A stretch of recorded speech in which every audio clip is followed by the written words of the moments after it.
thank you for coming tonight to our second public forum that Future Heights is hosting called Choosing to Make the Heights Home. We really appreciate you being here, and we appreciate Bottle House for hosting us, so please grab a drink, support these wonderful local businesses that we have here. So I just want to take a quick minute, we have a packed program as you could see, to tell you a little bit about Future Heights and why we chose to do this program tonight. So the mission of Future Heights is to ensure a vibrant and sustainable future for Cleveland Heights and University Heights. Future Heights began in 2002, and we've been steadily working towards this mission. These are some of the programs that Future Heights does. We publish the Heights Observer. We have a small grants program for residents and neighborhood groups. We do the Best of the Heights Awards to support our local businesses, and among many other programs. So if you have any questions on how to get involved or what we do, please feel free to find me, and I'm happy to meet with you and talk your ear off about Future Heights. These are our focus areas for 2017 and 2018: neighborhood planning and development, placemaking, civic engagement, and neighborhood strengthening. I'm going to hand it off to Dennis Keating, and he's going to do some introductions of our wonderful speakers. Thank you, sweetie. Thank you for coming this evening. We're going to explore housing in the Heights. The idea of the forum is to give you a variety of viewpoints about people that have decided to move to the Heights, people that have decided not to leave the Heights. We have a boomeranger who left the Heights and is now back. We have viewpoints from some of our local realtors about the housing market here in Cleveland Heights. So the idea is to give you an overview of the housing market and also how we can better attract people to live and stay in Cleveland Heights. As you know, we've been losing population for a long time.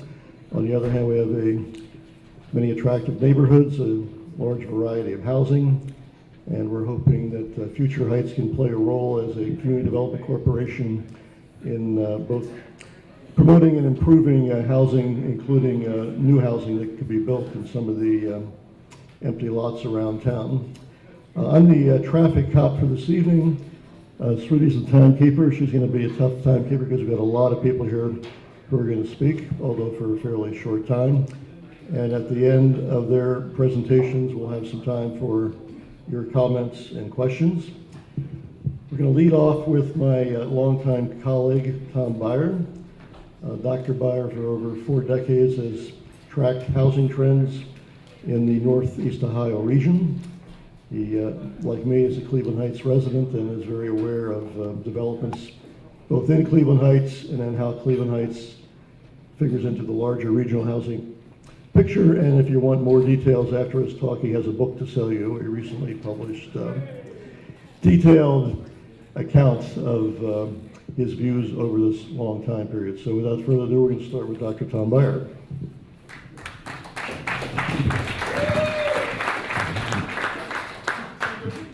Thank you, Dennis. Thank you all. Good to see you.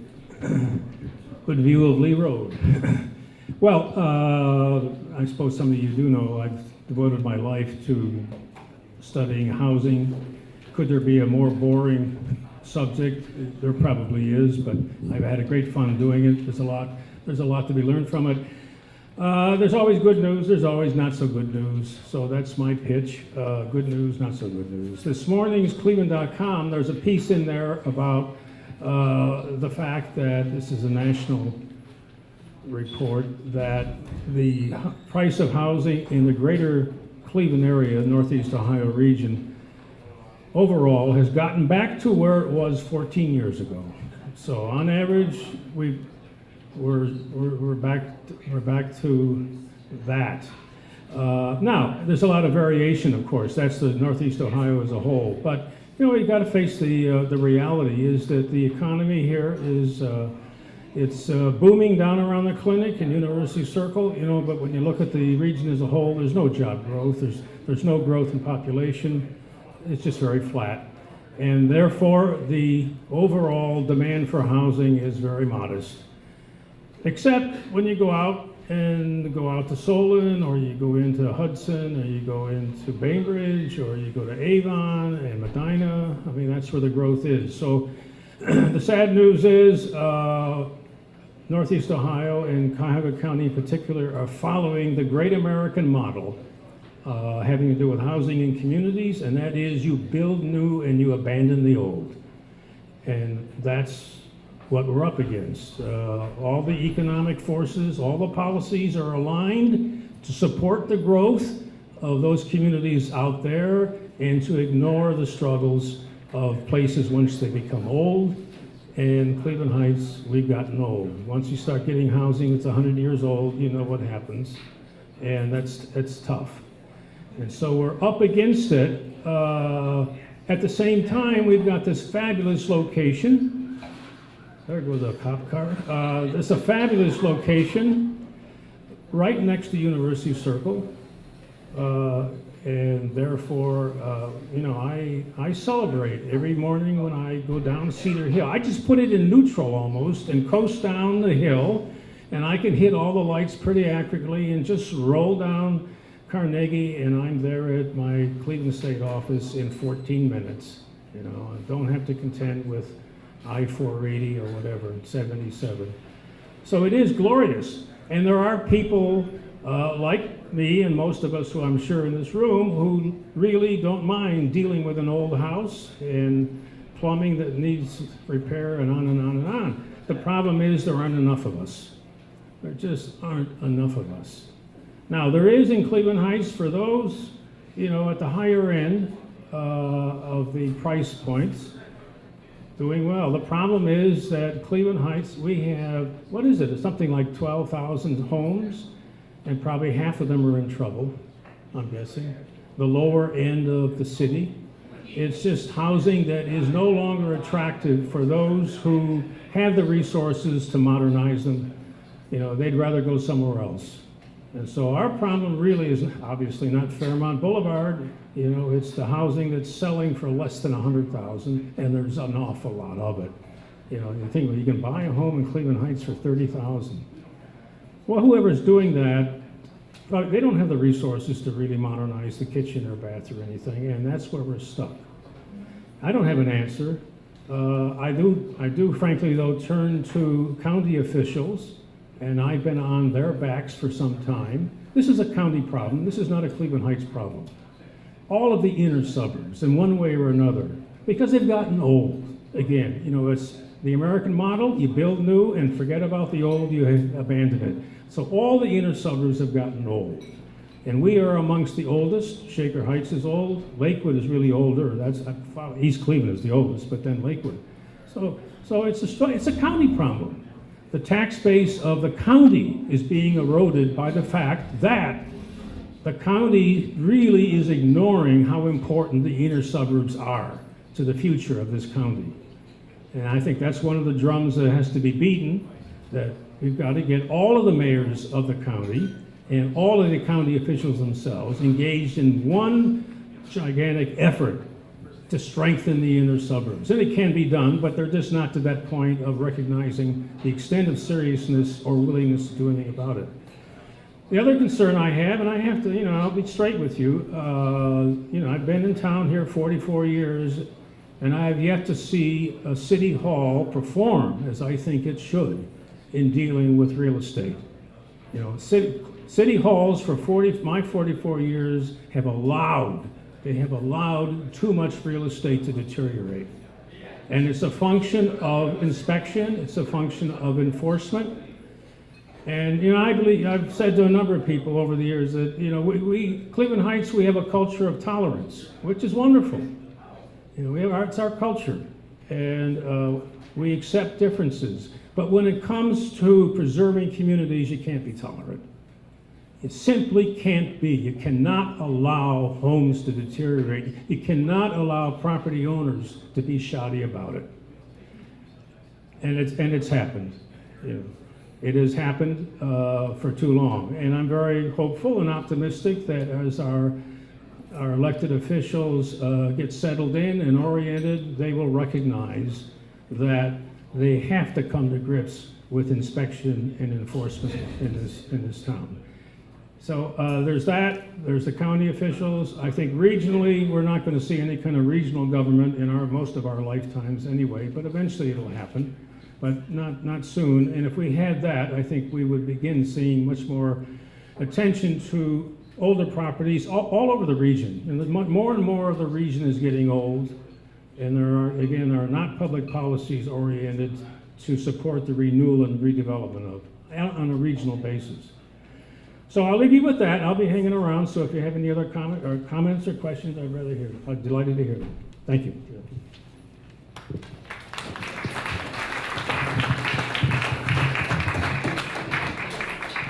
Sure. Okay, Tom, thank you. That gets us an overview. Now we're going to hear from a variety of speakers, all on a tight time schedule. There's information about them in the program. If you haven't picked it up, it's over there on the table. So I'm really going to call out their names and let them go. So Helen Hertz is our first speaker, and here she goes. I want to thank Future Heights for inviting me to be on this housing forum. I've been a resident of Cleveland Heights since 1974, and I have lived in several different neighborhoods, in several different houses. I've rehabbed houses. I've watched people rehab houses. I've watched people come and go. I got licensed in '85. So I've been doing real estate a long time, and I have to tell you, this town is very important to me. And I just want to give you a little bit of good news after Tom's bad news. So right now we have 186 houses for sale. But by April 1st, we had 63 homes that went under contract. And that's just since the beginning of April. So we're a spring market here, and we're seeing people coming in. We're tied to the academic community because of our proximity to University Circle. And I have to tell you that we couldn't be better located, and we should capitalize on our location in Cleveland Heights to University Circle, institutions, and environment. We have affordable houses. We have a lot of action here. We're called trendy by many of the people who come here and want to live here. And we have a diverse community, so we embrace everybody. So I think that that's good news. We have 4 zip codes that support our city. 44112, that's the Caledonia neighborhood. 44118, which is the biggest part of our city, Central City. And 44121, which is the north end of town, called Noble Neighborhood. And I want to talk to you a little bit about Noble Neighborhood because I have a realtor group that I work with, and we work with Future Heights to help make that a stronger neighborhood because it's full of affordable homes, and we should be grabbing those people that are the support staff and the graduate students and the resident doctors to live in that neighborhood because they're the cutest houses, they are the most affordable houses, and it's an important 1/4 of our city. So let me tell you a little bit more about that later. But so we have these 4 zip codes, and the reason I talk about zip codes is because I don't know about all the census tracts, but my mother was a postmaster, and so everything for us was zip codes. Let me tell you, in 44112, that's Caledonia. That's the area that feeds into, it starts in the Caledonia School and feeds into East Cleveland. Currently, there are 15 homes for sale, and in the last 6 months, 18 have sold. In 44118, Center City, under 235,000, we currently have 52 homes for sale. But in the last 6 months, 120 of those have sold. In 44118, over 235,000 up.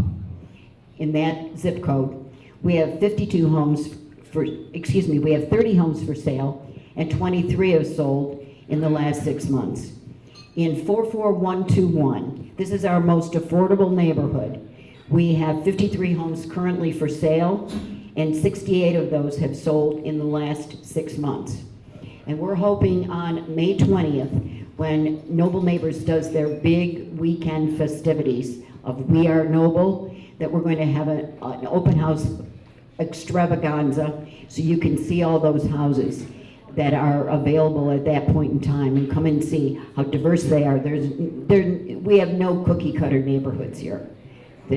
Cleveland Heights is just rich in architecture, even in their small houses. Okay, in 44106. 44106 is the south end of town and west of Coventry. Currently we have 25 homes for sale. 2 minutes? And 31 have sold in the past 6 months. I have to tell you, we have a lot of opportunities here. And we all need to work together. I think you're here because you value this town and you value what you think you can do to help make it better. But the realtors do, and we want to partner with everybody to make it better. I have a list of things that the city's doing that we can all partner with, particularly the realtors. And I would love to talk to you more about it in the question and answer or after that too. So thank you very much.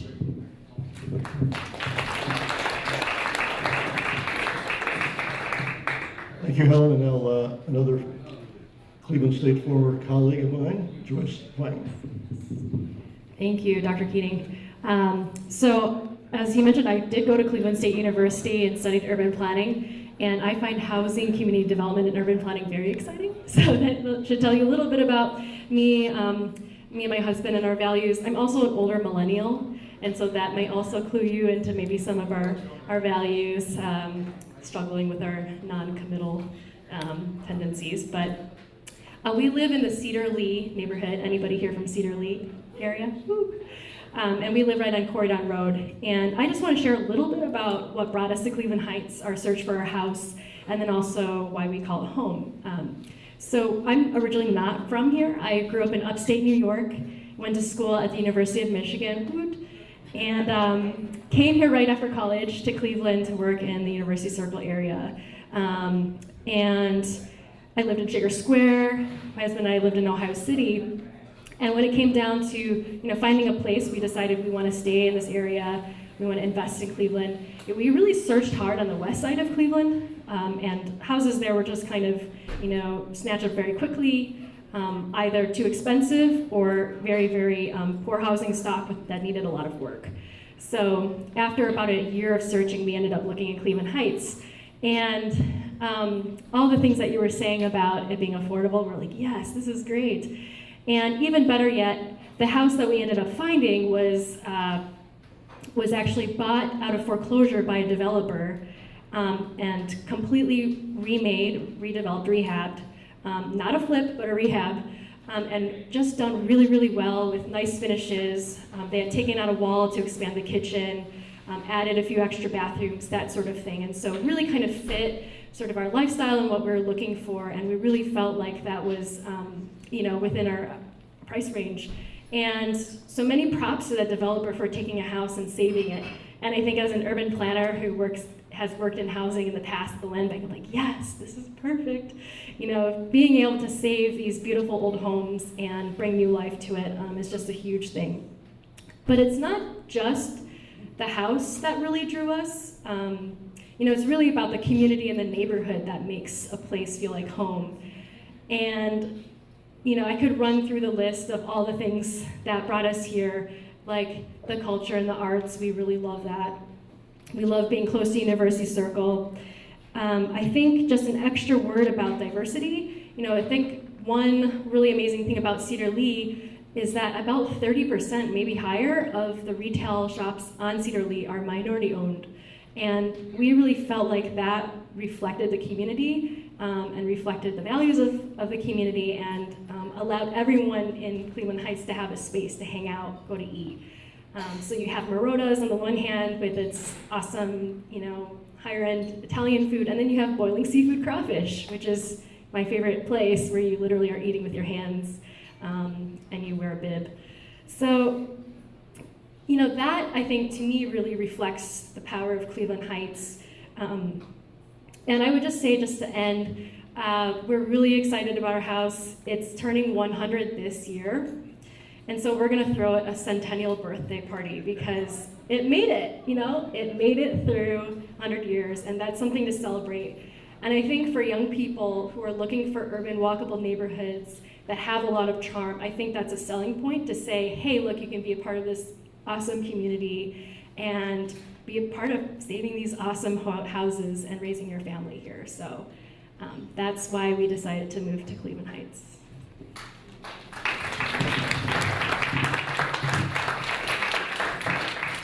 Thank you, Joyce. My house is only 94 years old. I'll have to plan ahead for the celebration. Next, we have Helen Anderson. Yes? Hear me?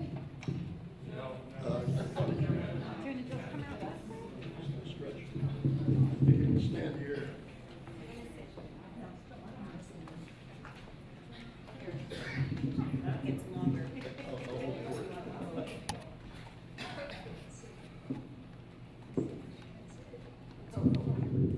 Hi, I'm Helen Anderson. I'm 82 years old. I can't walk very well. I got a lousy heart. I can't see. I can't drive. Been in Cleveland Heights since '64. Why in the wide world would anybody leave? About 10 years ago, I started going to the senior center. They got a bus. I can't drive. I get the bus. It cost me $1 to get there. I want to go to the doctor at University Circle, Hillcrest, wherever. It cost me $2.50 to get there. Wow, $2.50 to get home and $1 to get home. Got a lousy heart. I go to the exercises there. I'm on the Commission on Aging. My neighbors watch out for me. I currently live at the Victorian. I lived on Cleveland Heights Boulevard for 8 years. I lived on Oxford Road for 50, and now I'm on the Victorian across the street from Severance on Mayfield. So I can no longer get myself down to Cleveland State to watch the basketball game. Since '87, I've been a season ticket holder. So what do? I walk over to Lutheran East. They got a great basketball, young people, and I love it. And they know me as the lady from 2 doors over. I found a letter that I had written to my father a long time ago where Bob Hope had come to speak at Kane Park. I couldn't afford to go on Saturday night, but I did go on Friday night, and the 2 tickets cost us $4.06. Well, it's a little bit more now, but you know what's available at Kane Park. Because I'm in the same neighborhood, my neighbors take me places, and Cynthia tonight brought me, when she was a neighbor, she brought me tonight. There are so many availabilities, especially at the senior center for old people like me, and we're ones you want to keep. There's computer classes, there's dancing, there's art, there's trips. I get in the bus at the senior center, ride down to Severance Hall on Friday morning, dropped off at the door, go hear the music, and come back and get dropped off back home. You can't beat Cleveland Heights. And your taxes have been paying for a lot of these services. So I say thank you. And I can probably list 10 other things that because I choose to stay here. One son's in Sandusky, one's in North Carolina, and one's over on Bexley. And, what else can I say? Go after people like me. Oh, and at the Victorian, I don't have any steps. I can just walk right in, get the elevator up, and there I am. So there are places available. I have a friend whose children turned their bathroom on the first floor, a cottage-type house, and put in a walk-in shower and put stackable washer and dryer. She didn't go upstairs, she didn't go to the basement. She's there and will be there for many, many years. So thank you for providing all these services, and let's tell other people about them. There is a place to live in Cleveland Heights when you're old.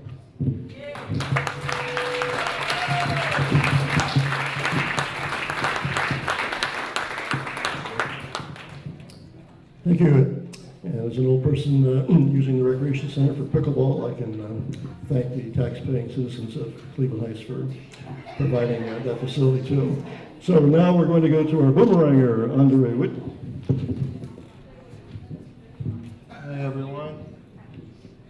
So, I grew up in Cleveland Heights. So, was born here and went through the K through 12 school system. And quite an experience with that. Gave me quite an interesting experience. So I think it qualifies me to speak on Cleveland Heights, right? So from there, I left and went down the road to Case for university, graduate school. And so it's interesting because it's very close, but it's its own kind of enclave, and it's very different from Cleveland Heights. Good, but very, very different. From there, I left and I got to travel and work, and well, still doing that, but I got to do that and got to see some other communities. Spent some time in Solon and in Twinsburg, and just recently returned to Cleveland Heights. I come up here because I get to speak on the experience that you talked about, right, as you're deciding where you want to live. And all of the interesting communities come up, right? So the Lakewoods, the West Lakes, Twinsburg, Solon, and you know, kind of decide where you want to go. And so what I want to speak on is, I think everyone here talks about the housing stock. You have a pretty good understanding of what you can get there, but what draws me back is the people. So that's the unique aspect of Cleveland Heights that none of the other communities have. And I'm not sure like what makes the people the way that they are. It's interesting because you won't find the perspectives and tolerance and openness and communal feeling in other communities.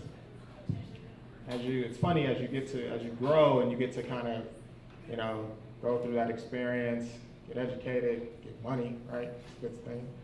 And get to go to all these different places. You get to see that the populations, a lot of times, the thing is, you know, you get to come into these communities and then it kind of closes off, right? You close it and isolate it for others to come in. And Cleveland Heights, on the other hand, does the opposite, right? So you'll have people who have all these resources and want to open the doors up to everyone. And that is a very unique experience that definitely can draw you back in. So that's what made me choose Cleveland Heights. And had a great time here, great experience. As an adult, getting to meet people like Brenda May there, that does the Noble Neighbors, and Shruti here, who does Future Heights. Like all of these organizations that are really about increasing the quality of life for all of the citizens, no matter what their particular needs are, whether they're senior citizens, whether they're immigrants, whether they are students, right? There's a group and looking to make the quality of life for every citizen better. And that's what pulled me back to Cleveland Heights. That's what's the most unique aspect of it. So, happy to answer any questions and anything you have. Thank you, Andre. Thank you.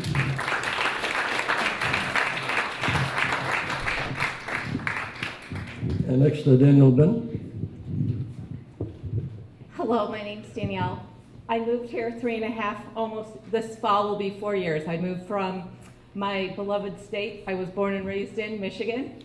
And I never thought I would ever be saying I lived in Cleveland, because ironically, I married a man who is from Cleveland. And when we were dating, we commuted the 5-hour drive every other weekend. And when he proposed to me, my exact words were, "I will marry you, but I will never live in Cleveland." So 2 years later, about 18 years later, 2 kids later, my husband comes to me and says, "John's offered me a job I should really go look at it. Stotter's looking for me. I've been stagnant here in West Michigan. What should I do? I said, I guess I'm gonna help you put together a resume. And we did that, and 3 days later he said, I've been offered the job. And I said, I guess I'm calling a realtor. And he left, and he left 4 weeks later and came to Cleveland Heights. He rented a house in the Royal Heights neighborhood, and the kids and I packed up 20 years of me living in Grand Rapids. We came, we picked Cleveland Heights for a couple of reasons. When he lived in Cleveland, he actually worked at Ed Shaker Saab. He worked there. And so when we were dating, we would come into the Heights frequently. And I always thought the Heights was great. But it was always great to visit, never to be my home. But when it came time to shop for homes, this is where I came. It was 15 minutes down the road from where his new job was going to be. And it gave me something that I longed from West Michigan. It gave me the diversity. It gave me the trendiness. It gave me the heritage that I wanted. So after 18 months of renting, it was time for us to make a decision. Are we gonna stay in the Heights or are we going to leave? So we bought a house that people said we were crazy for buying. We bought a Noble neighborhood, and we bought a foreclosed home that had no plumbing, had no boiler. I had never lived in a house that had a boiler before, and I said, it's beautiful. It has charm. It has this oval cutout, which is the only reason why I talked him into buying the house, was because I wanted the oval cutout. And we have 2 years later, it is now a home. We have plumbing, we have a radiator. I know how to work the radiator, and I tell our 15-and-a-half-year-old and our 12-and-a-half-year-old, this is your inheritance, because we have put everything into it, so enjoy it, because it's yours. When picking the Heights, not only were we looking for diversity, but I had to think in mind, I was moving at that time, a 6th grader and a 3rd grader. And I had to make a decision. What am I going to do? Am I going to send them to a public school? Am I going to send them to a charter school? Am I going to send them to a private school? This is one of the reasons why we picked the Heights, because I was the crazy liberal who lived in West Michigan. And I believe in public education. And I believe in supporting my community. So I had to do a lot of research of what was going to be the best. And when you pull up the report cards, Cleveland Heights doesn't look attractive, but when you dig deep, you understand that like any other school district in the state or in our country, they're tested unfairly on one small capture. So we picked Cleveland Heights. I now have a 9th grader at Heights High. I have a 6th grader at Wiley. I have to say, they have learned more in our district here in Cleveland Heights, University Heights, than they would have in West Michigan. They have more experiences here. They have more opportunities here.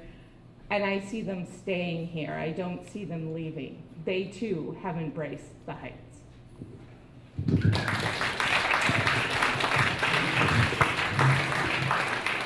Thank you, and now Greg Williams.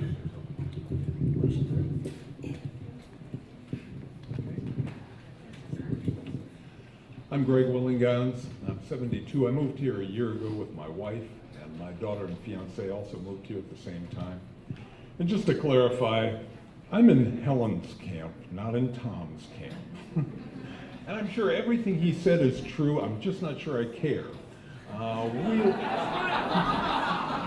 We looked a long time before we came here. And we lived in Louisville, Kentucky for 32 years when we decided to move out. And the main reason we moved out was because our youngest daughter hooked up with a fellow in Burlington, Vermont, who works for Senator Leahy and consequently cannot move. And our only granddaughter was born in Vermont. So for a couple of years, we drove from Louisville, Kentucky to Vermont, 960 some miles. And we decided finally we needed to move out of Louisville and get closer. But we wanted to go to a large city. My wife was very specific about this. She wanted the big city amenities. And so we started research. We looked at 15 cities initially, then we narrowed it down to 6 cities. And our criteria were, we looked at the cost of living, cost of housing, the availability of duplexes, which we decided we wanted to move into, and we had various stipulations for the types of duplexes, what the tax rates were, the availability of medical care. We have medical issues in our family. The job market for my intended son-in-law, the presence of universities, the presence of a writing community. My daughter's a published author. The presence of a film community. I'm very involved with film. And the driving distance to our daughter. The cities we looked at were Cleveland, Durham, North Carolina, Jacksonville, Florida, Pittsburgh, PA, Savannah, Georgia, and Wilmington, North Carolina. And we came here because we just saw it stacked up well every time we looked at the different alternatives. And it's true, we're not thrilled with the endless winter that we seem to have stumbled into. But outside of that, this is a wonderful place to live. We're 2 miles from Severance Hall. Or 2 miles from one of the best art institutes in the country. We have an orchestra that's wonderful. There are just so many things here that are positive and that we have been reaffirmed by. And what we've found is going out in the community, these are friendly, out front people. And we've just felt very accepted here. We've found a lot of outlets for various things to do. We're about 7 miles from the West Side Market. And believe me, I've been to Pike's Market in Seattle. West Side Market's better. It really is. And this is a great place to live. We're pleased to be here. And Tom, come on over. I'll persuade you about this later.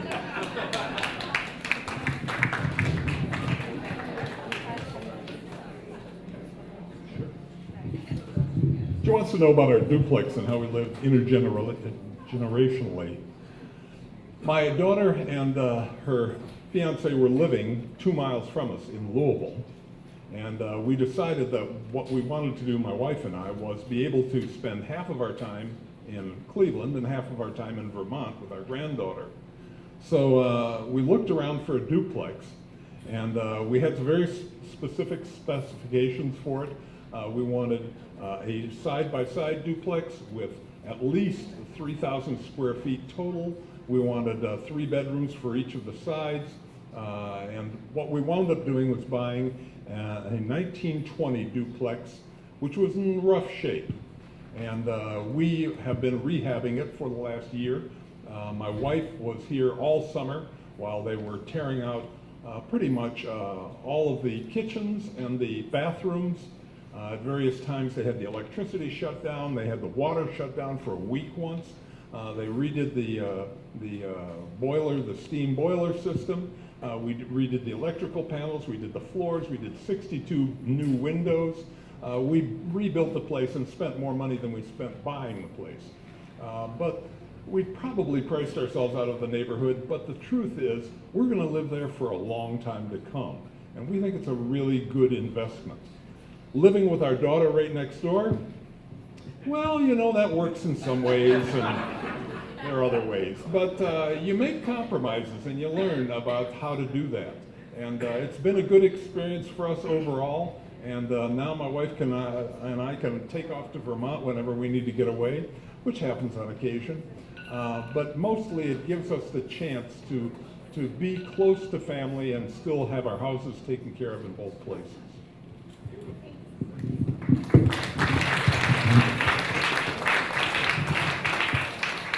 Thank you. So for those of you who know Pike Place Market in Seattle, they have the flying salmon. We have the kielbasa, right? Okay, we're going to have a team next, or a couple more realtors, Ernie Cahoon and Chris Jerson. You're both going to talk simultaneously with one mic? I think I can do that. Okay. So I'm Ernie Cahoon. I've lived in this first ring suburb, and I've worked here for 33 years. I'm going to turn this over to Chris. He'll introduce himself, and then we'll go into some information here. So my name's Chris Jurgensen. I've been a resident of Cleveland Heights since 1992. but I'm originally from the west side, so I made the transition in 1992, and when I first moved here, we had 2 little kids, and my parents said, how are we going to get there? They lived in Cleveland on the west side. So, but it's come a long way, and I'm now 3 kids later, 4 houses. I'm very committed to the Heights. We're committed to the Heights. We just want to share a little perspective on what we hear from buyers when they are considering the Heights in other areas. So just some general thoughts that I jotted down here, some general facts. Who's going to buy in Cleveland Heights? I think right now, surgeons, a lot of them have a contract, in their contract they have to be within so many minutes of a commute. We see a lot of residents, we see a lot of researchers, and you know, and again, the buyers are very diverse. The things that we have going for us, I think, are strong. Our location. We're the closest suburb to University Circle, which is where everything's happening right now. We have the walkability. As far as what's happening in the market, what's selling, what's not selling, we had 8 homes in Fairmont Boulevard area sell in the last 4 months of 2016. If you drive up and down Fairmont, you know, there's not a lot for sale anymore. I'm going to turn this over to Chris about why homes are selling, how they're selling, because he's very good at staging. So I'll let you talk a little bit about that. The other thing to talk a little about is the buyers that are coming to this side of town, a lot of the first-time buyers. We're competing with the west side. We're competing with Ohio City, we're competing with Tremont and Lakewood. That's our biggest competition when they're coming here. And what really gives them the deciding factor usually is the walkability of places. Being able to walk to a place like this from a neighborhood, Cedar Fairmont, Cedar Lee, and then the affordability. People, you get a lot more for your money here, and that is a big difference between the west side and here. And that combined with the old houses and the neighborhoods really makes this a more desirable place for buyers. And right now, this year, that price range of a first-time buyer has gone crazy. Those buyers are all coming out. That inventory is moving fast. It's probably the hottest price range under 200 is now in Cleveland Heights and University Heights. And part of that is these first-time buyers, millennials coming in, and also being close to University Circle. The residents coming in, they all want to be close and be walkable. So those things have helped. But the one thing that I think in general in the price range that is really, I think, a key, especially in this older housing stock, is that people love the old houses, but buyers today want to move into a house and they just want to do very little. I think that's probably one of the challenges is that when you're selling a house, if it needs work, it's a harder sell. When it's all redone, those are the ones that sell. And these young buyers love redone houses. And there's more of those choices, but that's one of the things that's part of what we do is we talk about the things that our buyers want, and those are the things that are going to get you or get the houses sold faster, because that's what the buyers want, those kind of move-in condition properties. In other words, the youngsters are spoiled. HGTV has really done a job on us. We have to be on our toes. As Gwen, our manager, thank you, has run some statistics, and I think you passed that out to everybody. Take a look at it. If you have questions, we'll be here a little later, and we can talk about it. Helen, I think, did a really nice job of covering statistics. So Chris and I thought we would just kind of open it up for a minute while we have a few minutes remaining and see if you have any questions that we can address, if that's okay. So we've heard a lot of positives about Cleveland Heights, which is great.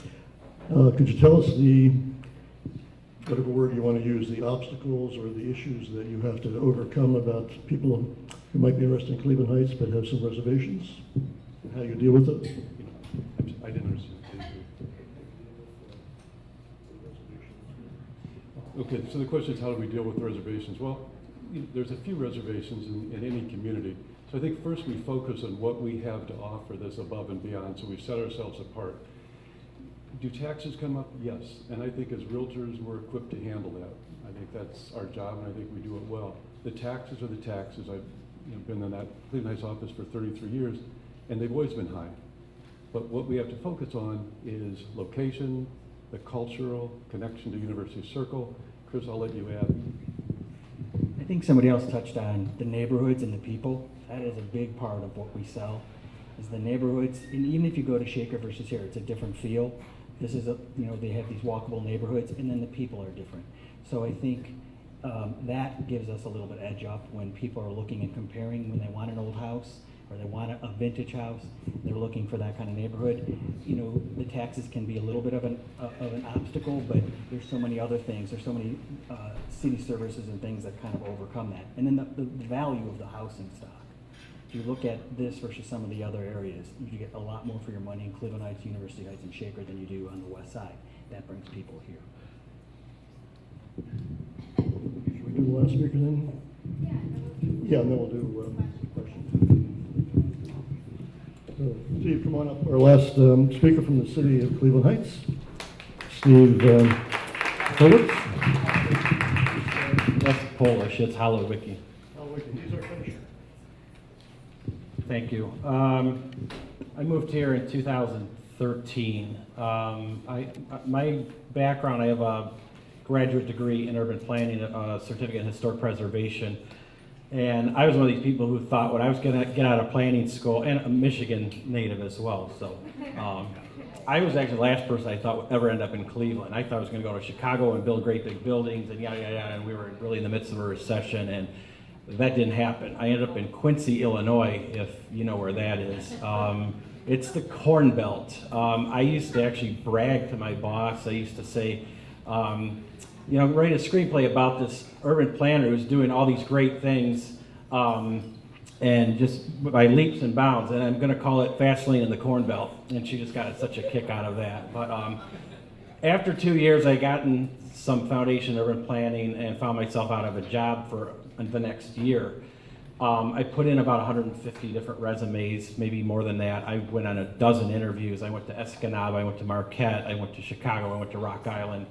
And I got a call from Buckeye Shaker Square Development Corporation. They needed a planner. And it was ironic that I had that offer because I ended up working in Buckeye for the next 3.5 years and didn't know where to live. And people said, you know, we were asking our Michigan friends, where are we going to end up in the Cleveland area? Everybody said, you got to live in Cleveland Heights. You got to live in Cleveland Heights. So, and these are people from Royal Oak, Ann Arbor, Ferndale, and points beyond. So, we settled in Cleveland Heights and never looked back, really. Live in the Grant-Deming area. Let me tell you a little bit about what I do with the city of Cleveland Heights. I primarily track vacancies, foreclosures, distressed properties, property transfers, lack of point of sale, problem systematic properties. I coordinate between our inspectors. I spend about 50 to 60% of my time researching and about 40% of my time interpreting code and writing complaints. I hear a lot of different perspectives about what's great in Cleveland Heights and what's bad, and I see and hear it all, and I have to deal with a lot of problem properties, and I see a lot of mess. I see a lot of abuse in this city with regard to who buys properties and doesn't do good by them, and sometimes I have to be really tough on those property owners. But the good thing is, there are systems in place in Cuyahoga County, in the Cleveland area, and Cleveland Heights specifically, that are not in place in Detroit. And for that reason, I could never do in Detroit what I do here, pure and simple. We have the NST web app, which is a very, very sophisticated electronic application that tells me anything and everything about the property you own and your neighbors and everybody else. It tells me about foreclosure activity. It tells me about court cases, transfer history, zoning, the size of the house, everything, you name it. I mean, there's about 160 indices that I can filter by. Our CDC system within the city of Cleveland by itself is a patchwork that is highly, highly organized. And then finally, I think our land bank is really the most powerful thing here, which makes my job phenomenally easier than it would be in Detroit. So for me to get the information that I can get here on properties in a matter of seconds takes me days, and I would have to pay for it in Detroit, if that makes sense. Our biggest problems, I think, in the city, that as it currently stands, we have a lot of banks who abuse the property transfer system. When you sell a property, so right now, and let me say something very positive. We're looking at about 150 residential property transfers each and every month. That is phenomenal. Our office is very, very busy. This is aside from just general property transfers or conventional mortgages, people buying houses. In addition to that, we're talking Board of Revision transfers, land bank properties, foreclosures, and gifted properties collectively. So we're doing about 150. Each one of those properties, the owner or actually the seller is responsible to do a point of sale inspection. And that's a very, very useful tool because there's not a lot of cities that do that. And what that does is that protects the buyer by making public everything that's wrong or needs to be repaired on that property, okay? The abuse we see sometimes is banks that foreclose on properties don't get a point of sale. They put it on an auction site, and then things get really messy. We see a lot of out-of-state property investors who buy properties, and there's no point of sale. They have no idea what they're getting into. A lot of times we see land speculators worth millions of dollars buying properties in Cleveland Heights because it's a great market. It's the talk of the town. And then they realize it needs way too much work, and then they just kind of leave it alone. So this is what we're up against. And it's not just the banks. It's the mom and pop investors who buy these properties and they don't know what they're getting into, or they don't do things right, or they find they don't have enough money to fix the property up, and the list goes on and on. We have rental properties, Section 8 properties that are just an absolute mess. We have Section 8 properties that are wonderful, so you name it. And I truthfully, I have to get hard on property owners at times, but that's what it does. I'm the regulator of the city housing department. Anything else? I can go on and on. I can go on 20 more minutes if you want. Any questions? Thanks, Steve. So as I mentioned,